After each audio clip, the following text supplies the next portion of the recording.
Maligayang pagbabalik sa Rex Recap.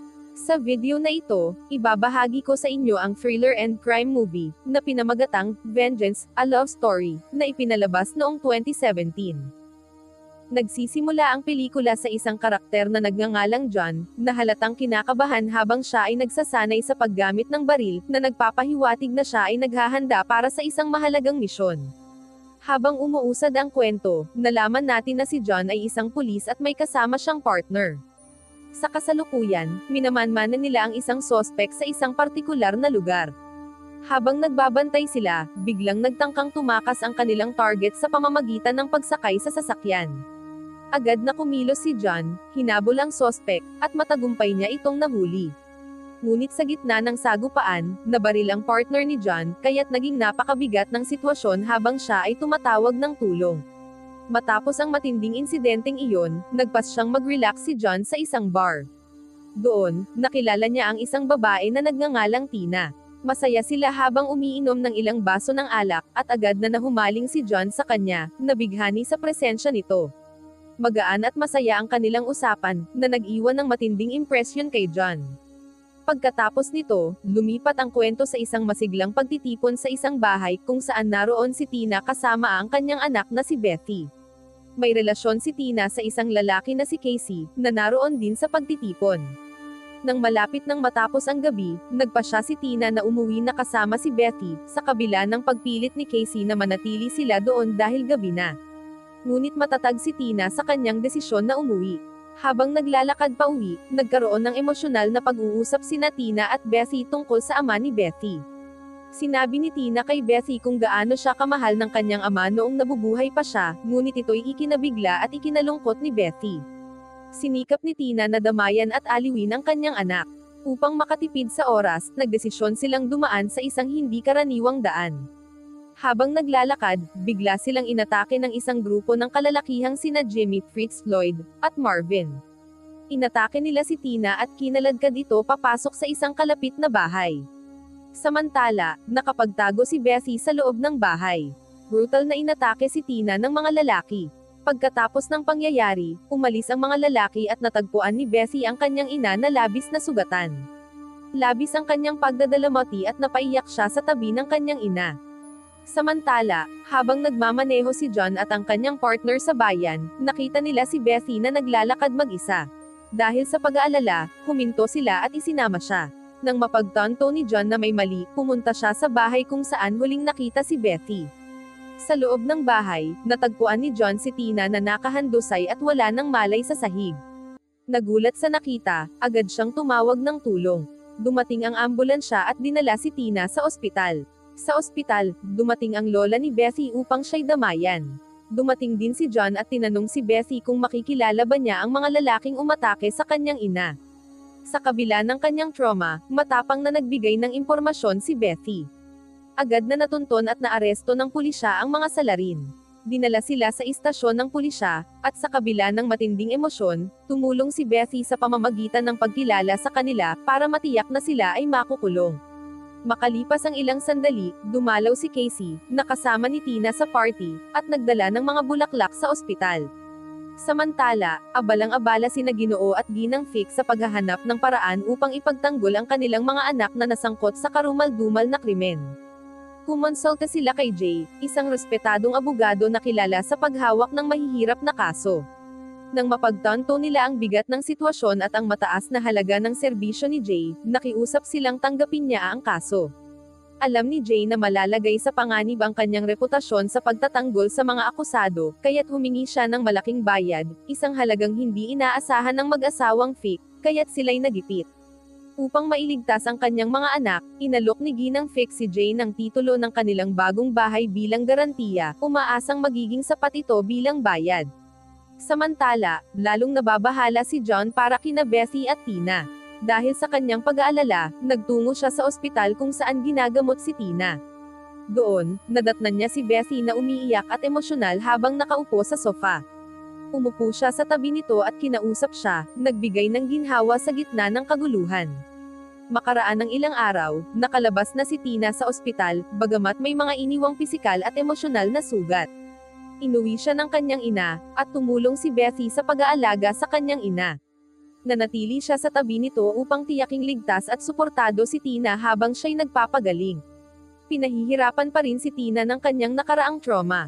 Madalas niyang mapanaginipan ang mga alaala ng mga lalaking umatake sa kanya. Isang gabi, nagising siyang sumisigaw, natatakot at nababalot ng malinaw at nakakatakot na alaala. Ang kanyang mga iyak ay umalangaw-ngaw sa buong bahay, kaya dali-daling tumakbo si Bethy papunta sa kanya. Pagpasok ni Bethy sa silid, nakita niya ang kanyang ina sa isang sulok, umiiyak at nanginginig sa takot. Dumating rin ang ina ni Tina, na nakarinig sa sigaw, at sabay nilang niyakap si Tina at tiniyak sa kanya ang kanyang kaligtasan. Kinabukasan ng umaga, sinubukan ni Bethy na makabalik sa normal na pamumuhay sa pamamagitan ng pagpunta sa isang kafe kasama ang isang kaibigan. Gayunpaman, agad na naputol ang kanyang pagtatangka na makatakas mula sa tensyon sa bahay. Sa kafe, hinarap si Bethy ng isang babae na nagsimulang mambuli sa kanya. Ang babae ay kapatid ng isa sa mga lalaking nanakit kay Tina at galit na binalaan si Bethy na manahimik sa korte at huwag tumistigo laban sa kanyang mga kapatid.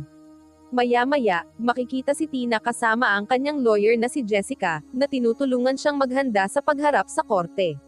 Tiniyak ni Jessica kay Tina na mananalo sila sa kaso at tinanong siya ng ilang bagay.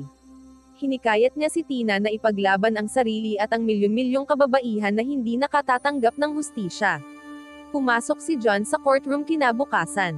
Sa parehong oras, dumating si Tina kasama sina Bethy at ang kanyang lawyer, ngunit inistorbo siya ni Mrs. Fick. Dumating rin ang isa pang abogado na si Jay, na nagpakilalang tagapagtanggol ng mga akusado.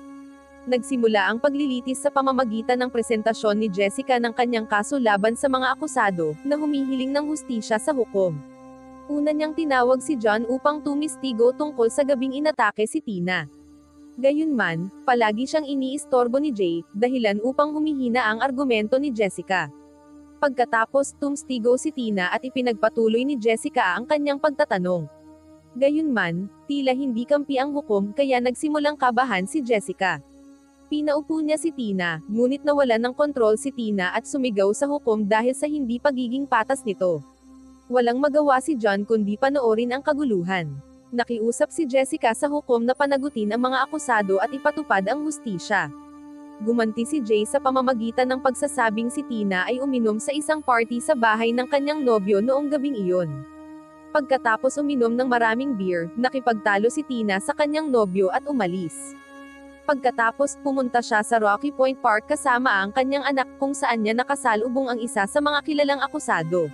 Ipinahayag ni Jay na si Tina ang nagmungkahi ng bakbakan sa lalaki kapalit ng pera, na nagpapahiwatig na ito ay kusang loob at hindi pag-atake. Dagdag pa niya, nang humingi si Tina ng karagdagang pera, nagkaroon sila ng pagtatalo. Kaya iginiit ni Jay na walang pananakit na ginawa ang kanyang mga kliyente at ang testimonya ni Tina ay peke at kasinungalingan lamang.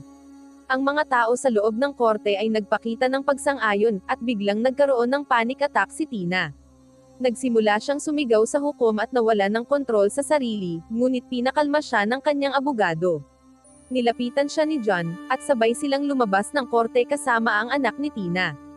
Kinagabihan, nagmuni-muni si John tungkol sa kawalang katarungang kinakaharap ni Tina, at labis niya itong ikinagalit.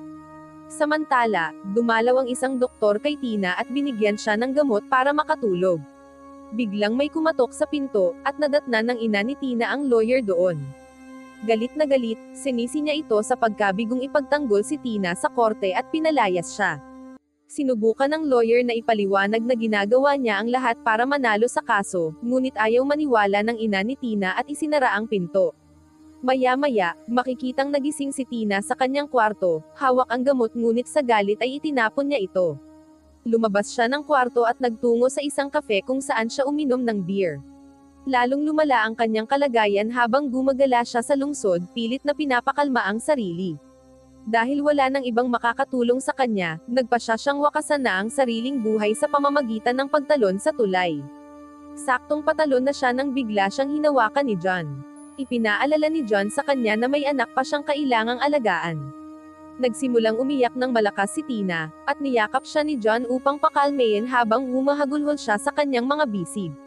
Pagkatapos, dinala ni John si Tina pauwi. Pagka-uwi ni Bethy mula sa eskwela, hinanap niya ang alaga niyang pusa. Tinatawag niya ito ngunit hindi ito mahanap.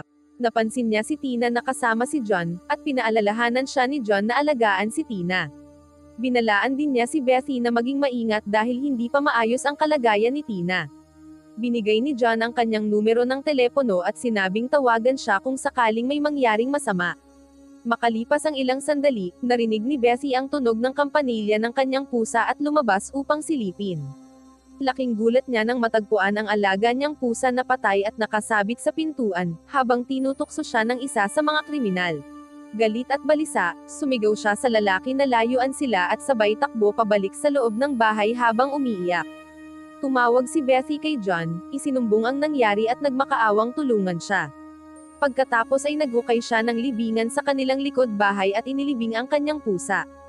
Habang nangyayari ito, dumating ang ina ni Tina sa kanilang bahay. Mabilis na pumasok si Bethy at nagkunwaring maayos ang lahat.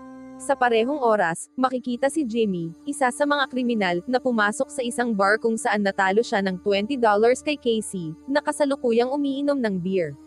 Tinatakot ni Jimmy si Casey at isiniwalat kung ano ang ginawa niya kay Tina, hanggang sa nakialam ang may-ari ng bar at pinigil ang gulo. Pagkatapos nito, umalis ang may-ari ng bar habang si John, na tahimik na nanunood mula sa likuran, ay nanatiling nakaupo. Makalipas ang ilang sandali, lumabas si Casey sa bar para umuwi at sumakay sa kanyang sasakyan, ngunit biglang inatake siya ni Jimmy. Dumating si John habang naglalaban sila at binaril si Jimmy, na agad nitong ikinamatay. Tumawag si John ng ambulansya para kay Casey. Nagbago ang eksena at makikita si John na iniimbestigahan ng dalawang pulis tungkol sa pagbaril niya kay Jimmy. Ipinaliwanag ni John na ginawa niya ito bilang pagtatanggol sa sarili, kaya't walang isinampang kaso laban sa kanya. Samantala, nakipagkita sina Jay at Jessica sa isang hukom.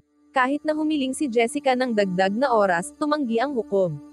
Nag-usap ang dalawang abogado sa isang coffee shop kung saan sinabi ni Jay na malapit nang madismiss ang kaso at pinayuhan si Jessica na huwag bigyan si Tina ng maling pag-asa. Kalaunan, nakipagkita si Jay sa mga lalaking sangkot sa kaso at iminungkahing umamin na lang sila upang 3 taon lang ang kanilang pagkakakulong, at sa gayon ay maisara na ang kaso. Gayunpaman, iginiit ng kanilang ina, si Mrs. Fick, na inosente ang kanyang mga anak at ayaw niyang tanggapin ang desisyon ni Jay. Ipinaliwanag ni Jay ang mga panganib ng paglilitis sa hurado, binalaan silang maaari silang makulong ng 20 taon kung matalo. Pinayuhan niya silang pag-isipang mabuti ang desisyon, ngunit nanatiling matatag si Mrs. Fick sa paniniwalang sinungaling si Tina. Makikita si John na nakatayo malapit sa Niagara Falls, halatang balisa. Pagkatapos ay lumipat ang eksena kina Marvin at Lloyd na nagpapalagay ng tato. Habang ginagawa ito, nakatanggap si Marvin ng tawag mula sa isang investigador na humihiling ng pagkikita. Ipinakilala ng investigador ang sarili bilang nagtatrabaho para kay Jay at may solusyon daw sa kanilang problema. Agad na sinabihan ni Marvin si Lloyd, at nagmadali silang makipagkita sa investigador. Nang magtanong si Lloyd tungkol sa investigador, ipinaliwanag ni Marvin na may ebidensya ito laban kay Tina na makakatulong sa kanilang kaso sa korte. Dumating sila sa Niagara Falls para hintayin ang investigador, ngunit si John ang lumitaw. Binaril ni John si Lloyd, na naging sanhi ng pagkahulog nito sa tubig. Nang tangkaing umatake ni Marvin, pinaputukan din siya ni John ng maraming beses hanggang sa mamatay. Kinabukasan, nagtipon-tipon ang mga media at mamamahayag sa bahay ni Ginang Fick, nagtatanong tungkol sa kanyang 2 anak. Sinabi niya na si Tina raw ang nagtaboy sa kanila, pero hinala ng media ay tumakas ang mga ito palabas ng bansa upang makaiwas sa kaso. Samantala, pinakikinggan ni Bethy at Tina ang balita. Nag-aalala si Bethy at nagtanong kung babalik pa ang mga lalaki, ngunit pinakalma siya ni Tina at sinabing hindi na sila muling babalik. Dumating ang ina ni Tina at inaya si Bethy na mamili. Habang nasa tindahan, tinitingnan ng ina ni Tina ang isang pares ng sapatos at naiwan si Bethy na mag-isa. Biglang lumitaw si Fritz at sinabihan si Bethy na manahimik sa korte. Natarante si Bethy at nagmadaling umuwi. Nang makita siyang balisa, nag-alala si Tina at hinabol siya pauwi. Samantala, nakatanggap ng tawag si Fritz mula sa isang babaeng nagngangalang Ellen, na nagpakilalang naging junior niya sa eskwelahan at may ebidensyang makakatulong laban kay Tina. Inaya siya nitong magkita sa isang motel, at agad namang pumayag si Fritz. Pagdating niya sa motel, pumasok siya at tinawag ang babae. Biglang lumitaw si John na may dalang baril, pinaupo si Fritz, at pinilit siyang magsulat ng isang pag-amin sa ginawa niya kay Tina. Tumanggi si Fritz, kaya't binaril siya ni John. Kinabukasan, nag-iimpake na sina Bethy at Tina ng kanilang mga gamit. Nakipagkita si John kay Jay at inakusahan itong ipinagtatanggol niya ang mga kriminal. Sagot ni Jay, ginagawa lang niya ang kanyang trabaho at binabayaran siya para rito, at sinabi din niya na kakailanganin din siya ni John balang araw. Maya-maya, dinalaw ni Bethy at Tina si John upang pasalamatan siya. Umalis si Tina upang bigyan ng pribadong oras si Bethy at John. Naging emosyonal si Bethy at taos-pusong nagpasalamat kay John sa pagligtas sa kanyang ina. Ibinahagi niyang kung hindi dahil kay John, wala na si Tina. Tinawag siya ni John na kanyang anak at binati sa bago nitong buhay sa California. Nagpaalam sila sa isa't isa habang tinanggap ni John ang panibagong tawag para sa isa na namang kaso. Wow naman! Doon nagtatapos ang pelikula mga idolo, salamat sa inyong panonood.